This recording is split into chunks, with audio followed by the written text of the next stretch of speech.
우리가 보통 이제 복음이라고 부르면 그 얘기를 들었을 때 내가 살게 써야지 복음이에요. 아무리 좋은 얘기다 할지라도 그것이 내게 은혜가 되지 않고 나를 살리는 얘기가 안 되면 복음이 안 되거든요. 그래서 우리가 신약 성경에서 복음 그러면 하나님이 세상을 이처럼 사랑하사 독생자를 주셨다. 이는 저를 믿는 자마다 멸망치 않는다. 우리가 이런 게 이제 복음이라고 부르거든요, 일반적으로. 근데 구약 성경에서도 마찬가지로 하나님께서 우리를 사랑하신다는 내용이 기록이 되어 있는데 그게 저는 가장 잘 기록된 부분이 아가서인 것 같아요. 저도 그렇고 또 이스라엘 사람들도 오래전부터 아가서를 하나님이 우리를 사랑하신다는 그런 연애 편지로 받아들였습니다. 그래서 내용이 조금 어렵기는 합니다만 그래도 우리가 이 성경 말씀을 통해서 하나님이 우리를 사랑하신다 하는 내용, 우리보다 선배 기독교인들도 이 말씀으로 사랑을 깨달아 왔고 또 구약 성경의 성도들도 마찬가지로 이 말씀으로 사랑을 깨달아 왔으니까 이 말씀이 복음이에요. 여러분들 이 말씀을 보시면서 하나님이 나를 사랑하신다는 것을 깊이 깨닫는 시간이 되기를 바랍니다. 이 앞부분에 보면 제가 지난주 원로 목사님 설교하시는 그 전주에 보면 솔로몬과 술람미 여인의 만남이 두 번 있었습니다. 한 번은 어디 있었냐면 궁궐에서 한 번 만났어요. 술람미 여인이 솔로몬에 대한 정보를 들었는데 참 그 사람 인품이 좋대더라 그런 정보를 들었었거든요. 그리고 두 사람이 함께 만나가지고 교제를 잠깐 나눴습니다. 첫사랑 같은 거예요. 서로에 대한 소개를 하고 서로가 어떤 사람인지 탐색하는 그런 과정이 있었거든요. 두 번째 만남은 어디서 했냐면 들판에서 하게 됐어요. 두 사람을 성경에서는 목동으로 비유를 했는데 두 사람이 정오에 태양빛이 내리는 시간에 들판에 모여가지고 둘이서 누워가지고 하늘을 바라보면서 서로에 대한 얘기를 나눴거든요.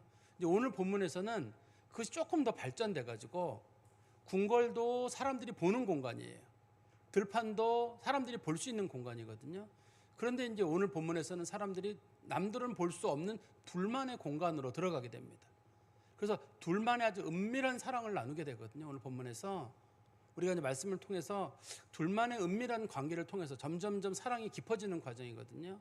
우리가 사랑이 깊어지면 깊어질수록 그에 대한 신뢰가 생기고 또 예수님에 대해서 사랑이 깊어지면 깊어질수록 예수님에 대한 그 사랑과 신뢰가 더 생기는 것처럼 우리도 오늘 말씀을 보면서 우리들의 주님에 대한 신뢰, 또 주님에 대한 사랑 그런 것들이 깊어지는 시간이 되길 바랍니다.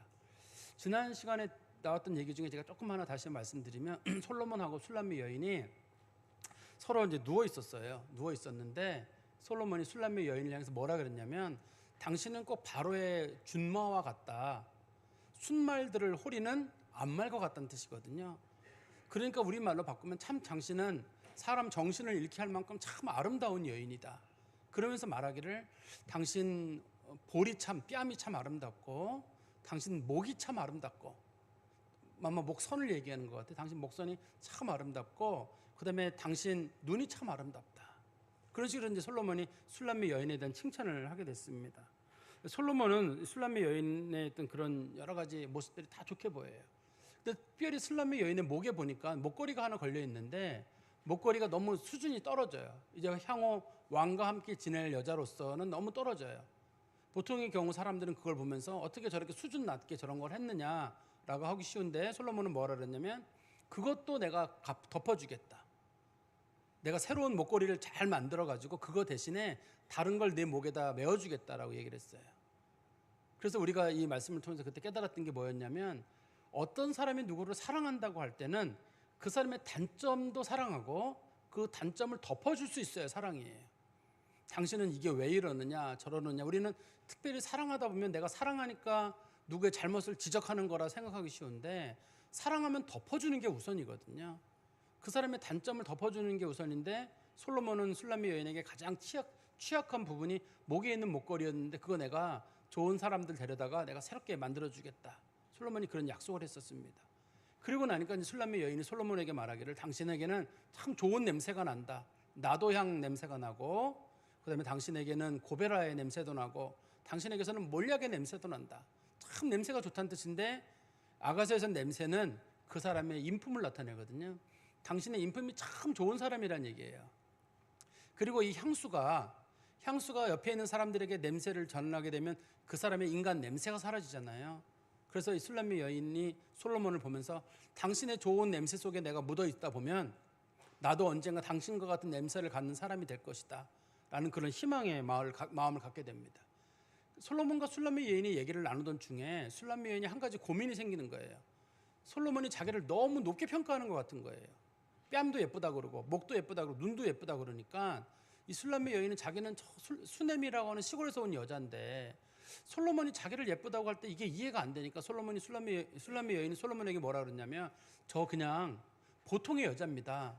특별하게 예쁜 여자 아니에요 라고 얘기하는 성경이 그거를 나는 샤론에 수선하여 골짜기에 백합화라고 얘기를 했어요.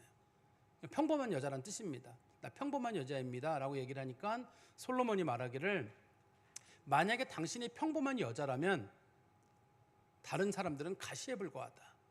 꽃도 아니란 얘기예요. 그러니 내 눈에는 당신이 제일 예쁘고 내 앞에서 당신 예쁜 사람 아니라는 식으로 얘기하지 마라.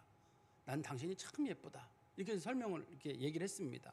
그리고 난 다음에 술람미 여인이 솔로몬을 향해서 말하기를 당신 주변에도 수많은 사람들이 있겠는데 내 눈에 당신 옆에 있는 남자들은 잡초와 같고 당신은 그 가운데 있는 사과나무 같습니다.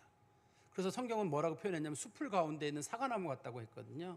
저는 당신만이 내게 그늘을 제공할 수 있고 은혜를 베풀 수 있고 당신만이 내게 행복, 사과 열매를 줄 수 있는 그런 분이라고 저는 생각합니다.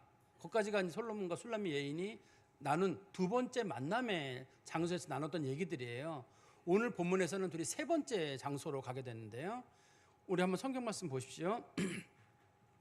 2장 4절에 보시면 그가 나를 인도하여 잔치집에 들어갔으니 그 사랑은 내의 깃발이로구나. 이 잔치집이라고 성경이 설명을 하고 있는데 잔치집이란 말로 우리나라 말이 번역을 한 겁니다. 이거를 원래 원문에는 뭐라고 되어 있냐면 포도주의 방이라고 되어 있어요.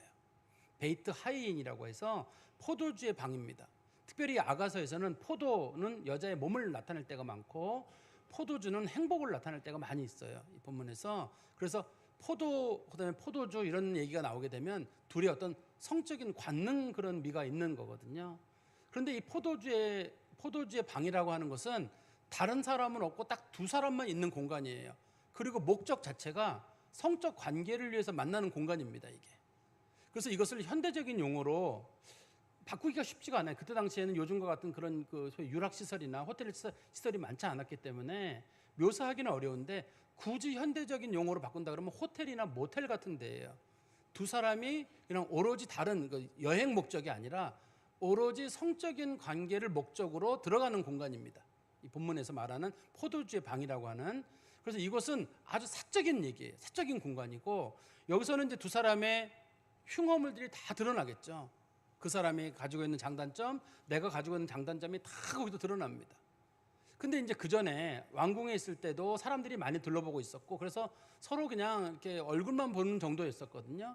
들판에서도 두 사람이 누워 있었지만 주변에 보는 사람들이 있을까 봐 싶어가지고 사람들 신경 쓰냐고 서로 잘 몰랐어요. 그런데 이 특별히 포도주의 방이라고 불려지는 잔치집에 들어오고 나니까 술람미 여인이나 솔로몬이나 그 사람에 대한 아주 깊은 애정을 가지게 됩니다. 그리고 성경 한번 보세요. 2장 4절에 보시면 그가 나를 인도하여 잔치집에 들어갔으니 그 사랑은 내 위에 깃발이로구나. 내 위에 깃발이라는 말이 참 어려운 말입니다. 갑자기 그가 나를 사랑하는구나. 그러면 우리가 그렇게 이해가 될 텐데 갑자기 깃발이라는 말을 사용하는데 이 깃발이라는 말이 어디 사용되는 용도냐면 군인들이 행진할 때 그 무슨 군은 용 그림이 그려져 있고 무슨 군은 사자가 그림이 그려져 있고 무슨 군 그림에는 호랑이가 그려져 있고 이런 식으로 이제 군인들이 행군을 할 때 쓰는 그 깃발을 말하는 거거든요. 근데 여자가 갑자기 말하기를 당신은 내게 깃발과 같습니다. 이런 식으로 설명하는 거거든요.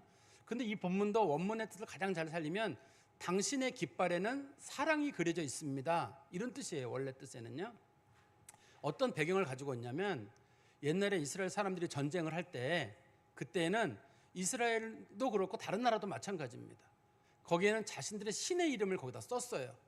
그리고 자신들이 전쟁할 때는 깃발에다가 여호와 하나님의 이름을 거기다 쓰고 애굽 사람들은 애굽의 신의 이름을 쓰고 모압 사람들은 모압 신의 이름을 거기다 쓰는 거예요. 그래서 그 전쟁에서 지게 되면 하나님이 지는 거예요. 하나님이 지는 거예요. 그래서 이스라엘 백성들은 전쟁하러 나갈 때마다 하나님의 이름을 쓰면서 어떤 마음이 들었냐면 이번 전쟁은 하나님의 이름으로 나가기 때문에 내가 싸우지 않아도 하나님이 싸우실 것이다. 분명히 하나님이 이길 것이다 생각을 했어요. 성경에서 보면 다윗도 똑같은 생각을 했었는데요. 시편 20편 말씀해 보세요. 한번 시편 20편 5절에 보시면 시편 20편 5절입니다. 우리가 너의 승리로 말미암아 개가를 부르며, 개가라는 말이 승리의 노래라는 뜻이에요. 우리 하나님의 이름으로 우리의 깃발을 세우리니, 우리의 깃발에 하나님의 이름을 세우리니 여호와께서 내 모든 기도를 이루어 주시기를 원하노라. 시편 20편은 어떤 내용이냐면 이스라엘 백성들이 전쟁하러 갈 때마다 다윗이 그 사람들에게 용기를 준 거예요. 하나님이 너 기도를 들으시고 내 번제를 받으시기를 원하고 내 소제를 받으시기를 원한다. 그 다음에 네가 하나님의 깃발을 들고 나가면 하나님 너 반드시 도우신다. 두려워하지 말고 나가 싸워라. 네가 반드시 이긴다. 이런 식으로 다윗이 사람들에게 용기를 줄 때 기록한 시가 시편 20편이거든요. 이 시편 20편 얘기가 여기서 왜 이렇게 등장을 하게 되냐면 그 여인이 봤을 때 자신의 길을 인도하시고 자신을 살게 하시는 분, 그분은 바로 이 솔로몬이구나. 그걸 깨달았다는 거예요. 자기는 그동안 솔로몬이 자기를 얼마큼 사랑하는지 몰랐어요. 자기 혼자 좋아하는 것 같았거든요. 그리고 솔로몬이 잘 만나주지도 않고 모든 게 어려웠어요. 근데 둘만의 사적인 공간에 딱 들어가고 나 보니까 이 사람 나 진짜 사랑하네. 이 사람이 나를 진짜 사랑하는구나라는 걸 알게 됐어요. 그런데 이 본문을 바라보는 시선이 두 종류가 있습니다. 어떤 주석가들이나 목회자들은 오늘 이 본문을 두 사람이 성적인 관계를 갖게 되고 성적인 관계를 너무 지나치게 가져가지고 성적인 관계에 지칠 만큼 성적인 관계를 가졌다, 이렇게 보시는 분이 계시고, 저는 성적인 관계를 갖지 않았다고 보는 그런 견해를 가지고 있는데요. 왜 그러냐면 솔로몬과 술람미 여인은 아직까지 결혼한 상태가 아닙니다. 당시에는 결혼 전에 성적 관계를 갖는 게 허용이 안 됐거든요. 성적 관계를 갖는 게 아니라 흉이에요. 돌에 맞아 죽을 만한 일이었거든요. 그리고 이 아가서를 보다 보면 솔로몬과 술람미 여인의 관계가 바뀔 때 호칭이 바뀌어요. 지금 둘이 연애할 때는 솔로몬이 술람미 여인을 뭐라고 부르냐면 나의 사랑, 나의 어여쁜 자야, 이렇게 불러요. 그러다가 둘이 결혼을 하게 되면 나의 누이, 나의 신부야라고 호칭이 바뀌게 됩니다.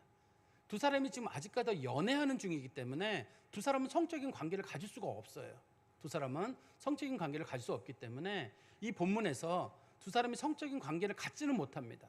갖지는 못하게 되는데 이 여자가 어떻든 특별히 둘만의 딱 단둘만 있는 공간에 처음으로 가게 된 거예요. 가게 돼서 그 사람 얼굴을 바라보고 얘기를 들어보다 보니까 이 사람 나 진짜 사랑하는구나. 그리고 이 사람이 나를 책임지겠구나. 나를 이끌어 가겠구나. 마치 군인들이 전쟁하고 나갈 때 내가 여호와의 이름을 새겨진 깃발을 들고 나가면 하나님이 나를 책임지시는 것처럼 이 사람이 지금 나와 함께 있으면 이 사람을 성경이 뭐라고 표현했냐면 그 내 깃발 위에 사랑이라고 묘사를 했기 때문에 이 사람이 나를 사랑하는 게 너무 분명하니까 이 사람 나 분명히 책임진다 하는 그런 마음을 가졌다는 뜻이에요. 특별히 이제 이스라엘 사람들은 이 본문에 나와 있는 포도주의 방, 이걸 뭐라고 봤냐면 성전으로 봤어요. 이스라엘 백성들은 하나님께서 이스라엘 백성들을 사랑하시기 때문에 하나님은 그 성전에서 이스라엘 백성들을 만난다고 봤거든요. 그리고 신약 시대의 성도들은 이 본문을 뭐라고 봤냐면 교회로 봤습니다. 우리 한번 성경 말씀 보시겠어요? 시편 84편 1절에서 4절인데요. 시편 84편 1절에서 4절입니다. 만군의 여호와여, 주의 장막이 어찌 그리 사랑스러운지요. 내 영혼이 여호와의 궁정을 사모하여 쇠약하며 내 마음과 육체가 살아계신 하나님께 부르짖나이다. 나의 왕 나의 하나님 만군의 여호와여, 주의 제단에서 참새도 제집을 얻고 제비도 새끼들 보금자리를 얻었나이다.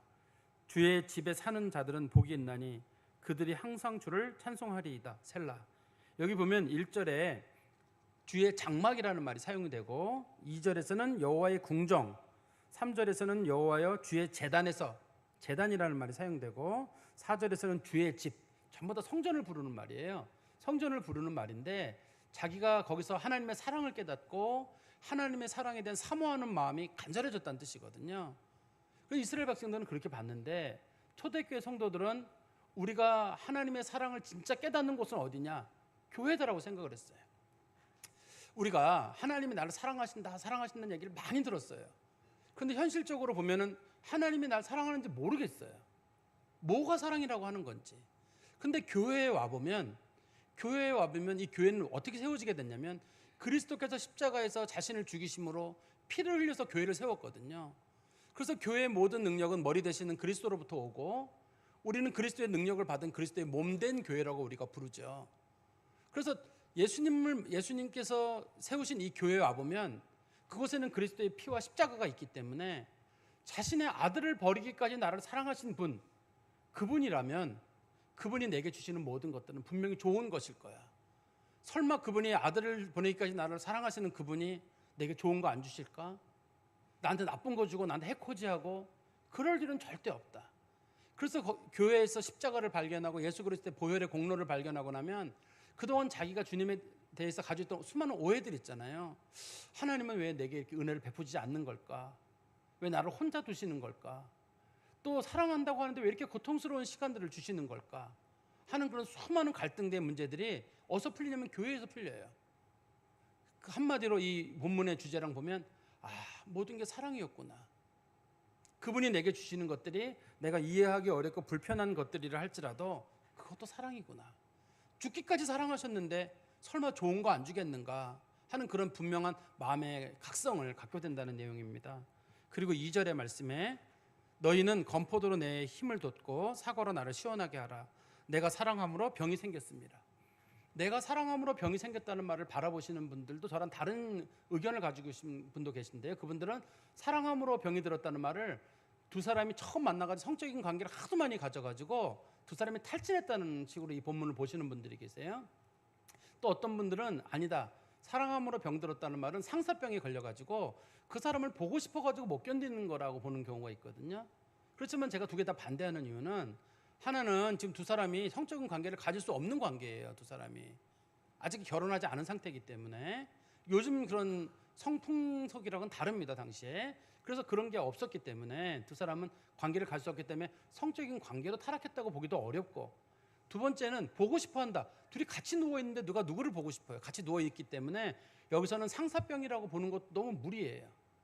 근데 이 본문에서는 이 여인이 지금 지쳐 있잖아요. 사랑함으로 병이 들었다는 이유는 이 본문의 내용을 잘 보다 보면 이런 내용으로 우리가 이해할 수 있어요. 지금 이 여인은 마음이 급해요. 왜 마음이 급하냐면 어린 여자거든요. 몸이 뜨거운 거예요. 지금 자기는 오늘 여기서 솔로몬과 뭔가 끝장을 내야 돼요. 솔로몬에게는 여자가 많아요. 많은데 내가 그중에 여자를 하나 간택이 됐는데 내가 솔로몬과 어떤 성적인 관계를 갖거나 어떤 솔로몬에게 내가 교태를 부려서라도 솔로몬의 마음을 얻어야 되겠는 거예요. 근데 솔로몬은 이 여인에게 지금은 아니다. 좀 참아라. 자꾸 참아라고 하는 거예요. 그런데 이 여자 입장에서는 마음이 너무 급한 거예요. 일단 어린 사람이기 때문에 마음이 뜨거워가지고 확 둘이 남자랑 단둘이 있게 되는데 뭔가 좀 해야 될 것 같고, 내가 어떤 육체적인 관계를 가져야 될 것 같고, 또 여기서 내가 잘 해야지만이 내가 향후 솔로몬이 사랑하는 여자로서 내가 향후 이렇게 간택이 돼가지고 솔로몬과 함께 지낼 수 있다 생각이 드니까 여자 입장에서는 어떻든 간에 몸을 같이 이렇게 보내고 싶은 그런 마음이 있는 거거든요. 근데 솔로몬 입장에서는 그건 아니라고 보는 거예요. 이건 아니다. 그래서 지금 이 여자가 병이 난 이유는 뭐 때문이냐면 자기는 자꾸 솔로몬과 관계를 갖고 싶은데 솔로몬은 어른이잖아요. 지금 아무리 서로 사랑한다 할지라도 지금은 때가 아닌 거예요. 이게 쉽게 말하면 이런 거라고 보시면 돼요. 어떤 사람이 둘이서 사랑을 하고 둘이 같이 지내고 싶어요. 그럴 때 나이 든 사람 쪽에서 봤을 때 얘들아, 사랑을 하려면 책임도 있어야지. 네가 책임질 수 있느냐 그 사람. 서로가 좋아서 막 끌어안고 잠자고 그런 게 사랑이 아니라, 그게 사랑이 되려면 마음속에 내가 적어도 절제하는 마음도 있고, 또 내가 정말 이 사람에 대해 책임지는 마음도 있고, 또 내가 의무감을 가지고 이 사람을 어떻게 돌볼 것인가, 그런 것들이 다 고려가 된 상태에서 그게 사랑이 이루어져야지. 둘이서 남녀가 지낸다? 본능이죠. 그게 사랑과 본능의 차이점은 뭐냐면, 본능은 내가 하고 싶은 욕구를 푸는 게 본능인 거고, 사랑은 책임과 의무를 동반해서 나의 행동을 통해서 그 사람에게 어떤 유익이 생길 것인가, 다른 사람을 먼저 배려하는 게 사랑이에요. 우리 남녀가 내가 너 사랑해라고 하면 우리는 내가 그 사람을 좋아하는 감정을 사랑이라고 부르는데, 성경에서는 그걸 사랑이라고 부르지 않아요. 그걸 본능이라고 부릅니다.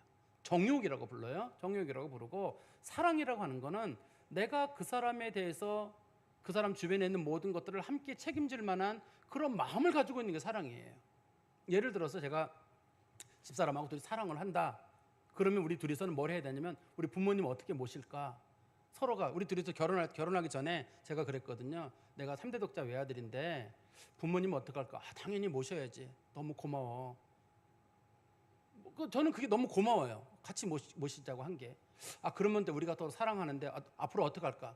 지금이야 이제 사람들이 이렇게 뭔가 준비하고 결혼했지만 옛날엔 그런 게 없었잖아요. 그래서 집사람이 저한테 얼마 있냐고 물어보더라고요. 그래서 내가 60만 원 있다 그랬더니만 농담인 줄 알았다는 거예요.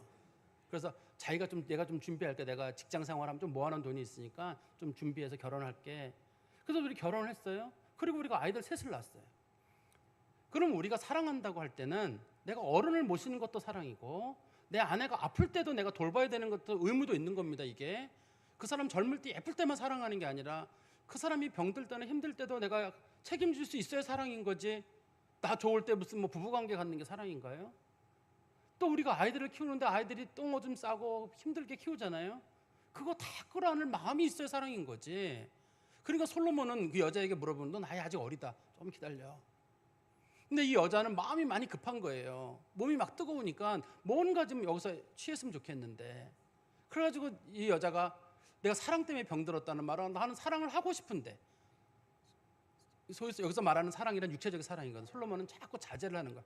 조금 참아라. 그런데 이 여자가 그 참는 것 때문에 병이 난 거예요. 그랬을 때 여자가 뭘 달라고 하냐면 건포도랑 사과를 달라고 하거든요.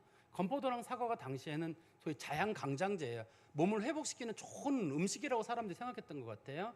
여기서 말하는 건포도는 원래 건포도가 들어간 쿠키를 말하거든요. 건포도 들어간 쿠키를 하나 먹고 사과 먹고 이게 아마 당 사람들이 생각하는 피로 회복과 그런 힘을 주는 그런 거라고 생각했던 것 같아요. 그러니까 이 여자가 나 지금 너무 마음이 힘들어서 병이 들어 있으니 누가 나한테 힘을 낼 수 있는 걸 좀 달라. 나 지금 솔로몬이 꽉 막히는 이런 행동 때문에 나 답답해 죽겠다. 그런 식으로 여자가 얘기를 하는 거거든요. 그래서 사랑이라고 하는 건 저는 그래요. 저는 사랑이라고 하는 건 희생이라고 하는 거랑 책임이 동반되는데 생각해요. 그 사람을 위해서 내가 목숨까지 바칠 수 있어야 사랑인 거고 그 사람의 인생을 내가 책임져야지 그게 사랑인 거지. 서로 좋아하는 감정 때문에 뭐 이렇게 얼마 동안 서로 지낸다. 그게 무슨 사랑이에요. 다시 말씀드리면 그거는 옛날이나 지금이나 똑같이 본능이에요. 우리 그걸 본능에 충실해가지고 그걸 사랑이라고 부르지는 않았으면 좋겠어요. 예수님께서 우리를 사랑하신다는 말의 뜻도 내가 너 좋아한다 이런 뜻 아니잖아요. 내가 너를 위해서 목숨까지 바칠 마음이 있다. 내가 너를 책임지겠다. 그래서 우리는 날 사랑하심 그 말을 좋아하는 이유도 예수님 나를 책임지신다. 나를 돌보신다. 그런 말씀으로 우리가 받아들이고 있는 거거든요. 그리고 6절에 보시면 2장 6절입니다. 그가 왼팔로 내 머리를 고이고 오른팔로 나를 안는구나. 이게 아마 사이 좋은 부부들은 이 경험이 있으실 거예요. 남자가 왼쪽 팔을 내주고 여자가 남자 왼쪽 팔을 베는 거예요. 머리를 베고 눕고 남자가 오른손으로 여자를 안는 거거든요. 이게 서로 사랑하는 사람들의 좋은 관계예요. 이 말씀도 어떤 분들은 성적인 의미로 봐가지고 두 번째 성적인 관계를 갖기 위한 예비 과정이다라고 보시는 분들이 계신데 저는 좀 달라요. 여자의 마음을 위로하는 것 같아요.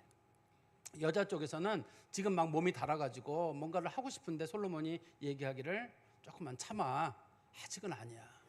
우리가 앞으로 가야 될 일이 많이 있잖아. 지금 네가 네 마음대로 안 되고 뭐 답답하지? 지금은 아니야. 조금만 참아. 나이든 솔로몬으로서 이 여자를 정말 소중히 여기기 때문에 지금은 아니니까 조금만 견디라고. 우리 성도들이 지쳐가지고 막 짜증을 내고 또 부부관계에서 서로 이런 것들이 잘 풀어지지 않으면 사람이 막 짜증을 낼 때가 있거든요. 그럴 때 한쪽 편에 있는 사람이 끌어안으면서 이 자세가 너무 좋잖아요. 팔베개를 해주고 한 손으로 도닥거리면서 힘내라. 너무 낙심하지 말고 네 맘대로 네 성질대로 안 된다고 너무 괴로워하지 마라. 조금만 기다리라고 이제 권면하는 그런 사랑으로 우리가 볼 수 있을 것 같아요. 그리고 7절 말씀입니다. 예루살렘 딸들아 내가 노루와 들사슴을 두고 너희에게 부탁한다. 내 사랑이 원하기 전에는 흔들지 말고 깨우지 말지니라. 이 말씀이 사실은 우리가 읽었던 4절부터 7절까지 나와 있는 말씀의 핵심적인 내용이에요. 그런데 우리로서는 또 이해하기 어려운 구절이 거기에 들어 있습니다. 갑자기 노루와 들사슴을 거기다 확 갑자기 집어넣은 거예요. 노루와 들사슴 얘기만 없으면 우리가 생각하기를 뒷구절을 봐가지고 내 사랑이 원하기 전에는 흔들지 말고 깨우지 말라. 우리 사랑을 방해하지 말라. 뭐 이런 식으로 보면 될 것 같은데 거기 앞에 갑자기 노루와 들사슴이 그 앞에 들어있는 거예요. 이 말씀도 마찬가지입니다. 이 말씀을 바라보는 시선도 어떤 분들은 우리 지금 사랑하니까 방해하지 말라, 그렇게 보시는 분들이 계세요. 마치 아까 제가 그런 말씀 드렸잖아요. 두 사람이 호텔이나 모텔에 들어갔는데 서로 이제 누가 방해하지 말라고 한다 그러면 바깥에다가 방해하지 마세요라고 조그만 동그란 거 하나 붙이잖아요. 그런 것처럼 이걸 그렇게 보시는 분들이 계신데 저는 전혀 다르게 봐요. 이 본문을 하나씩 설명을 드리면, 여기 노루와 들사슴을 두고 너희에게 부탁한다. 원래 뜻은 이런 거예요. 내가 노루와 들사슴을 두고 맹세하는데, 이런 뜻이거든요. 근데 보통의 경우 사람들이 맹세할 때 어떻게 맹세하나요? 내가 하늘을 두고 맹세하는데, 혹은 내가 하나님께 맹세하는데 이렇게 하지, 내가 들사슴을 두고 맹세하는데 내가 노루를 두고 맹세, 이러진 않잖아요. 혹시 여러분들이 누구랑 약속할 때 당신 맹세할 거야? 맹세할게. 어떻게 맹세할 건데? 내가 강아지를 두고 맹세하는데, 내가 고양이를 두고 맹세하는데, 그러면 이게 맹세 안 한다는 얘기가 되잖아요. 근데 이 본문에서는 노루와 들사슴을 두고 맹세한다고 했는데, 이게 하나님에 대한 맹세랑 너무 똑같아요. 어떻게 되어 있냐면 히브리어에서 만군의 주 여호와 하나님, 만군의 주 여호와 하나님이란 말과 노루라는 말이 발음이 비슷해요. 이 아가서에서는 하나님, 그 다음에 여호와, 그런 말이 한 번도 안 나와요. 그런데 그거를 추측할 만한 말은 많이 들어있거든요. 근데 노루라는 말이 만군의 주 여호와 하나님 할 때 그 하나님 있잖아요. 일단 만군의 여호와, 만군의 하나님이라는 말과 너무 발음이 똑같아요. 그리고 들사슴이란 말 있잖아요. 그냥 사슴이 아니라 들사슴이란 말이 붙어 있잖아요. 들사슴이란 말이 전능하신 하나님이란 말과 발음이 비슷해요. 우리가 하나님을 히브리어로는 엘로힘이라고 하거든요. 근데 여기서 그 노루라는 말이 엘로힘이란 말과 너무 발음이 비슷해요. 그리고 우리가 전능하신 하나님을 할 때 엘샤다이라고 불러요. 히브리어로 엘샤다이라고 부르는데, 여기 들사슴이란 말이 엘샤다이랑 발음이 거의 똑같아요. 그래서 이 말씀의 뜻은 어떤 뜻이냐면, 내가 만군의 주 여호와 하나님과 그 다음에 내가 전능하신 하나님의 이름을 두고 맹세하는데, 그렇게 하는 겁니다. 앞부분에는 뭐라고 맹세를 하냐면, 이 말은, 맹세한다는 말은 사람들에게 간곡하게 부탁하는 말이잖아요. 내 사랑이, 7절입니다. 내 사랑이 원하기 전에는 흔들지 말고 깨우지 말지니라. 내 모든 것들은 내 사랑하는 그분 솔로몬이 알아서 하실 것이니까 당신들이 옆에서 뭐라고 하지 말란 뜻이에요. 이게 지금 누구한테 여자가 얘기하는 거냐면 예루살렘 여자들에게 부탁하는 건데, 이 여자가 술람미 여인이 솔로몬하고 지금 그 포도주의 방에 들어갔잖아요. 포도주의 방에 들어가기 전에 사람들이 그 여자에게 얘기했을 거예요. 오늘 들어가가지고 솔로몬을 마음을 휘어잡아야 돼. 네가 어떻든 네 몸을 던져가지고 네가 솔로몬을 네 사람으로 만들어야 되고, 이 술람미 여인은 아버지는 안 계시고 어머니만 계시고, 아마 어머니도 그랬을 거예요. 들어가서 네가 오늘은 잘해야 된다. 네가 솔로몬을 잘 모셔가지고 솔로몬을 너 사람으로 만들어야 된다. 그리고 너 오늘 솔로몬과 아무튼 좀 성적인 활락 가운데 있었는데, 이런 식으로 사람들이 막 얘기를 했을 거라고요. 그랬을 때 술람미 여인이 말하기를, 아니요, 그분이 알아서 하실 겁니다. 내 사랑이 원한다는 말은 솔로몬이 때가 돼서 자 우리 이제는 합방에 들어가자, 우리 이제 다음 단계로 나아가자, 그렇게 할 때까지는 뭐라고 말하지 말라는 얘기예요. 아무 말로도 우리들의 사랑을 방해하지 마라. 그러니까 그동안은 막 마음이 달구어져 있는데, 이 여인이 정신을 딱 차리면서 당신들 뭐라고 하지 마세요. 그분이 알아서 하실 것입니다. 이걸 영적인 의미를 사람들이 어떻게 받아들였냐면 우리가 어떤 일을 할 때 우리는 우리 마음대로 일들이 다 진행이 되길 바라요. 내가 원하는 때에 원하는 방법으로 일이 진행이 되길 바라는데, 우리가 주님에 대한 깊은 사랑을 깨닫게 되면, 주님과의 개인적인 만남이 있고 난 다음에는 하나님 알아서 하실 거야.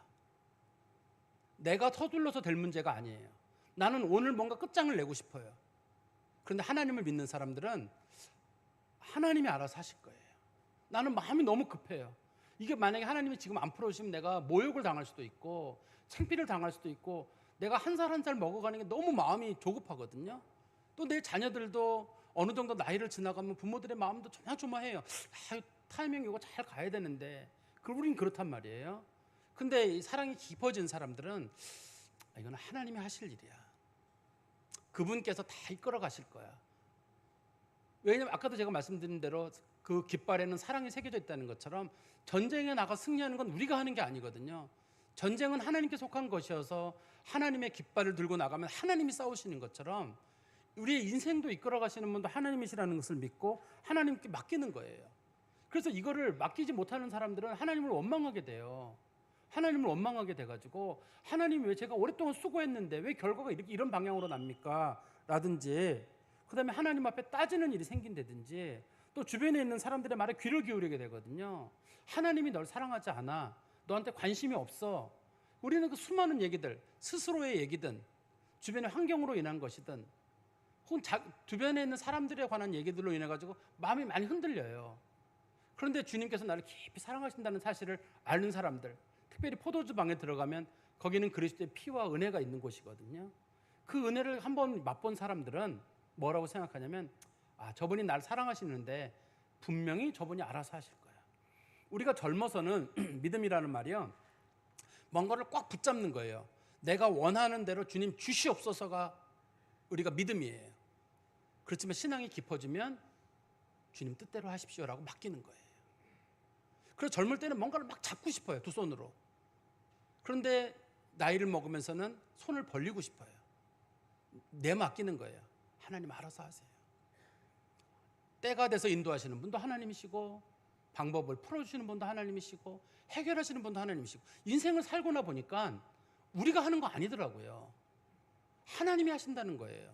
그리고 그분을 우리가 오랫동안 사랑하다 보면 이게 사랑이 아니라 할지라도 그냥 인생만 놓고 봐도 내 마음대로 되는 거 아니에요. 적당한 때가 있어요. 하나님 알아서 하실 거예요. 주변에 있는 사람들은 적당한 때가 네가 해야지. 근데 우리가 아무것도 안 한 건 아니거든요.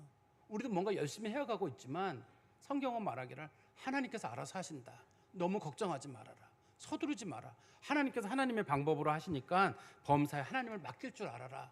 성경이 그렇게 설명을 하고 있거든요. 또 우리도 마찬가지입니다. 우리도 다른 사람들을 향해서 얘기할 때에도 다른 사람들에게 막 너 이번에 이거 타이밍 놓치면 큰일 난다. 이번에 꼭 해야 된다. 막 그럴 때에도 그런 일 하다가도 우리가 그렇게 할 필요 없어요. 왜냐하면 그 사람의 인생은 하나님이 책임질 일이지 내가 그 사람의 인생에 대해서 뭐라고 무슨 얘기를 해요. 우리는 그 사람의 인생에 대해서 막 감나라 배나라 할 때가 있거든요. 이렇게 해라 저렇게 해라 막 수많은 조언을 하는데 사실 생각해 보면 내 인생도 내가 제대로 못 사는데 남의 인생에 어떻게 개입을 해요. 그 일이 어떤 결과를 할지 어떻게 안다고. 우리가 그냥 할 수 있는 얘기들은 이게 매우 그냥 지나가는 얘기처럼 들릴지 모릅니다만 어쩌면 그게 더 신앙적인지 몰라요. 하나님께서 저 사람도 책임지실 거야. 너무 걱정하지 마라. 그런 마음을 가지고 우리가 우리들의 인생도 맡기고 다른 사람들의 인생도 자녀들의 인생도 맡기는 게 우리가 해야 될 마음의 자세가 아닌가 싶습니다. 말씀의 결론을 맺으면 우리들이 주님을 잘 안다고 생각하지만 사실 우리는 주님을 잘 몰라요. 주님을 잘 알려면 그분이 나를 얼만큼 사랑하시는지를 알아야 되는데 얼만큼 사랑하신지를 알려면 우리가 교회에 와야 돼요. 교회에 와서 주님 앞에 서고 주님 말씀을 듣고 예수께서 십자가에 달려 나를 돌아가셨다는 얘기를 딱 듣는 그 순간에 우리의 마음속에 저게 사랑이구나. 그걸 깨닫게 됩니다. 자기의 목숨까지 바치신 분이 뭘 안 주시겠어요. 우리를 그만큼 사랑하신다고 했는데. 칼빈이라고 하는 사람이 그런 얘기를 했거든요. 믿음이란 뭐냐면 사람마다 믿음에 대한 정의가 다른데요.